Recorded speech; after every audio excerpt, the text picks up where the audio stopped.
Bismillahirrahmanirrahim. Assalamualaikum warahmatullahi wabarakatuh.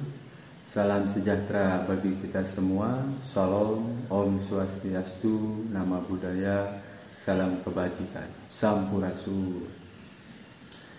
Selamat pagi dan selamat datang rekan-rekan mahasiswaku yang saya banggakan. Dimanapun berada, semoga selalu dalam lindungan Allah Subhanahu wa Ta'ala dan diberikan sehat walafiat dan dalam lindungan Allah Subhanahu wa Ta'ala, Tuhan yang Maha Esa. Selamat datang di mata kuliah Pendidikan Kewarganegaraan melalui virtual ini. Pertemuan hari ini kita akan membahas mengenai negara hukum atau rule of law. Nah, apa sih pengertian dari negara hukum? Nah, negara hukum yang dimaksud adalah negara yang menyelenggarakan kekuasaan pemerintahannya didasarkan atas hukum. Nah, karena itu pemerintah dan lembaga-lembaga lain dalam melaksanakan tindakan apapun seharusnya dilandasi oleh hukum dan dapat dipertanggungjawabkan secara hukum.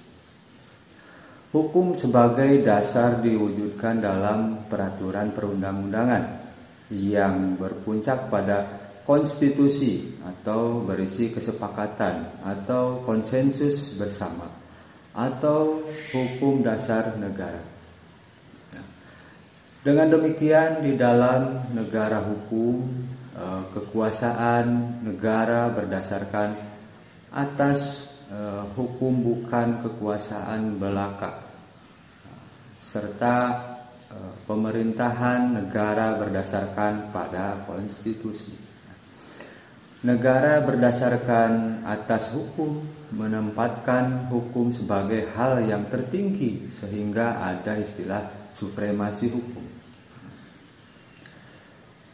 Sejarah perkembangan konsep negara hukum. Nah, negara hukum yang formal yaitu negara yang membatasi ruang geraknya dan bersifat pasif terhadap kepentingan rakyatnya. Negara tidak campur tangan secara banyak terhadap urusan dan kepentingan warga negaranya. Urusan ekonomi diserahkan pada warga negara, yang berarti warga negara dibiarkan untuk mengurus kepentingan ekonominya sendiri, maka dengan sendirinya perekonomian negara akan sehat. Konsep ini terjadi di Eropa sekitar abad ke-19 dan ternyata penerapannya mengundang kecaman banyak warga negaranya, terutama pasca Perang Dunia Kedua, di mana negara dianggap lambat dan tidak bertanggung jawab atas segala dampak ekonomi yang timbul pasca perang tersebut. Muncul gagasan baru yang disebut sebagai welfare state atau negara kesejahteraan. Negara kesejahteraan ini disebut sebagai konsep negara hukum material. Pemerintah bisa bertindak secara lebih luas dalam urusan dan kepentingan publik, melebihi batas-batas yang pernah diatur dalam konsep negara hukum formal. Pemerintah memiliki keleluasaan untuk turut campur tangan dalam urusan negaranya dengan dasar bahwa pemerintah ikut bertanggung jawab terhadap kesejahteraan rakyat. Selanjutnya, ciri-ciri negara hukum menurut Frederick Zelioustel, ahli hukum Eropa kontinental, memberikan ciri-ciri state, yaitu yang pertama hak asasi manusia, yang kedua pemisahan atau pembagian kekuasaan untuk menjamin HAM yang bisa dikenal sebagai trias politika. Yang ketiga, pemerintahan berdasarkan peraturan-peraturan peradilan administrasi dalam perselisihan. Nah, selain itu, menurut Evidisei, ahli hukum Anglo-Saxon, memberi ciri-ciri rule of law sebagai berikut. Yang pertama, supremasi hukum. Yang kedua, kedudukan yang sama di depan hukum. Yang ketiga, terjaminnya HAM dalam undang-undang atau keputusan pengadilan. Nah, selanjutnya dari International Commission of Jurists di Bangkok tahun 1965 merumuskan ciri-ciri negara demokratis di bawah rule of law. Yang pertama, adanya perlindungan konstitusional dalam arti bahwa konstitusi selain daripada menjamin hak-hak individu harus menentukan pula cara prosedural untuk memperoleh perlindungan atas hak-hak yang dijamin. Yang kedua, badan kehakiman yang bebas dan bisa memihak. Yang ketiga, kebebasan untuk menyatakan pendapat. Yang keempat, pemilihan umum yang bebas. Yang kelima, kebebasan untuk berorganisasi dan beroposisi. Pendidikan kewarganegaraan. Selanjutnya, menurut Franz Magnus Suseno menyebut 5 ciri negara hukum sebagai salah satu ciri negara demokrasi.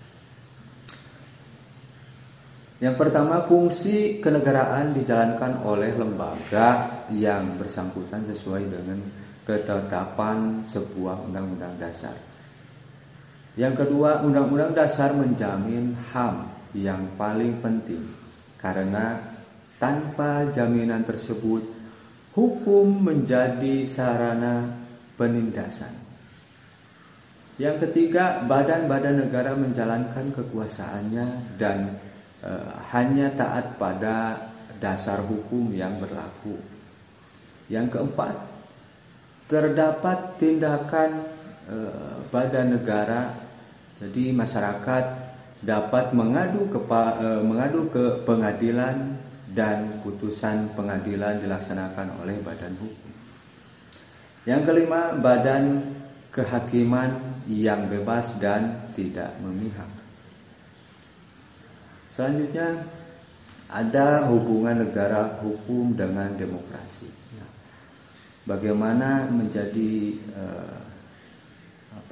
ada keterkaitan antara negara hukum dan demokrasi, yaitu hubungan negara hukum dengan demokrasi itu seperti dua sisi mata uang. Konsep negara hukum material mensyaratkan adanya demokrasi. Begitu pula dengan mensyaratkan adanya wadah negara hukum dalam pelaksanaannya.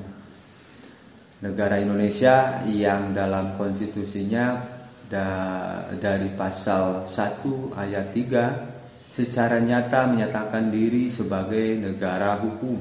Dalam pasal lain pada pasal 1 ayat 2 dinyatakan kedaulatan ada di tangan rakyat dan dilaksanakan menurut Undang-Undang Dasar.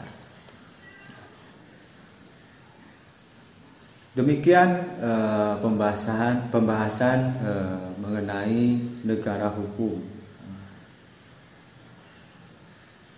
Anak-anakku yang berbahagia, mudah-mudahan hari ini kita bisa mendapatkan pencerahan bagaimana arti dari negara hukum itu dan bisa dilaksanakan secara baik dan sesuai. Terima kasih. Wabillahi taufiq wal hidayah. Wassalamualaikum warahmatullahi wabarakatuh. Sampurasun.